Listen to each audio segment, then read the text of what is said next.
Sometimes one of the common requirement between the two databases, say for example, one is a development database, I just call it as a source database. The other one is a target database, which is assumed as a production database. So one of the common requirement after development is that you want to have the users, a specific user or a schema with the associated privileges. I mean, it can be the respective access privileges to be moved from the development environment to the production environment or the target environment. So you want to move it. So one of the option is you can use the appropriate SQL command to create the user and assign, I mean, manually assign through the command the privileges also. The other option is you can use the SQL developer to generate the appropriate scripts which will create the user as well as then the associated privileges. You have the scripts created or imported, and then you again run those scripts on the target environment or on the production environment. So here is, as I said, the source is the, let's assume it's a development environment. I have a user named SRC. This is the user or a schema with the associated privileges. I want to move this SRC underscore OCI GLL. I want to move, or I want to, I shouldn't say use the word move. I want to create this user with the associated privileges into the target or the production database. I want to move it over here in the target. So this can, I'll demonstrate as how this can be done. So I mean, this is the SQL developer. I have two database connection. Of course, three I have, but for the demonstration, focus on the source DB. Assume that it's a development environment, and target is the production, another production environment. So to do that, yeah, there is over here on the left side, you have a DB. On the DBA is here. From here, you can do that work. So I create the connection. Now, first, I wanted to create the source DB, and then I add one more connection, and then I say target.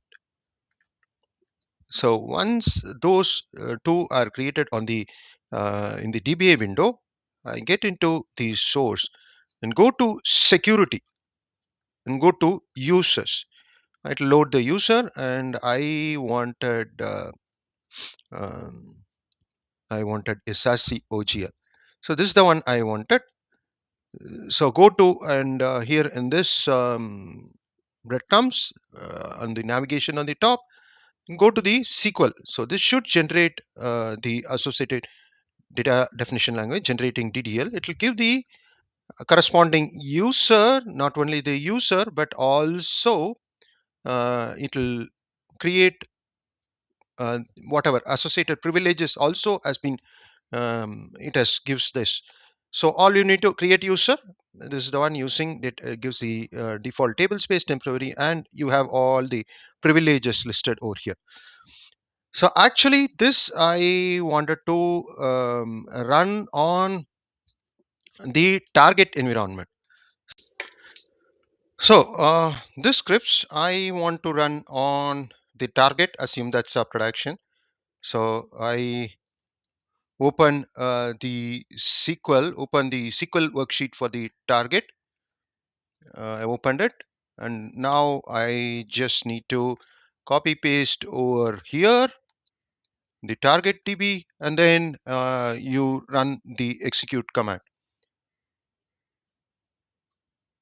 So one is that to execute, yeah, all it is getting created and all done. Grant is done, create user is done. So now you could get into the database, target database, and check whether it is created. Sources here, and target, security, and then users. So you should have here, you should have SRC also. SRC, here it is.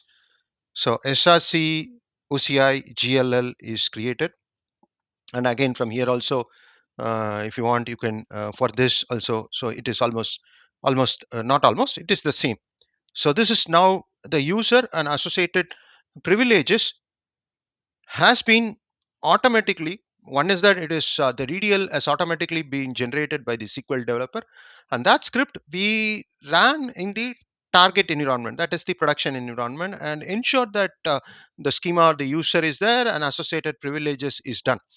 So this will avoid a manual creation of, particularly when you want to move from a developer environment to a production environment.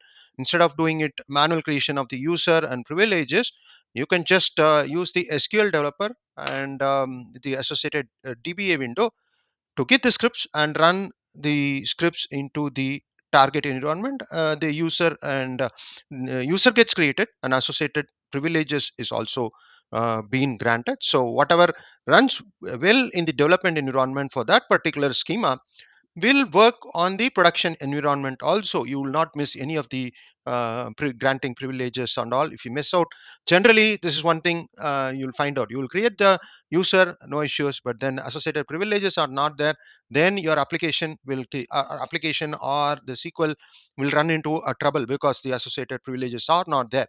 But when you automate it and then move the privileges along with the user, whatever works in one environment, development environment, will work in the associated target or the production environment also. So that way you can use the SQL developer to move move, not just a move. I mean, you can create, copy that user associated privileges into the target environment. I hope you found this presentation useful. Thanks and cheers.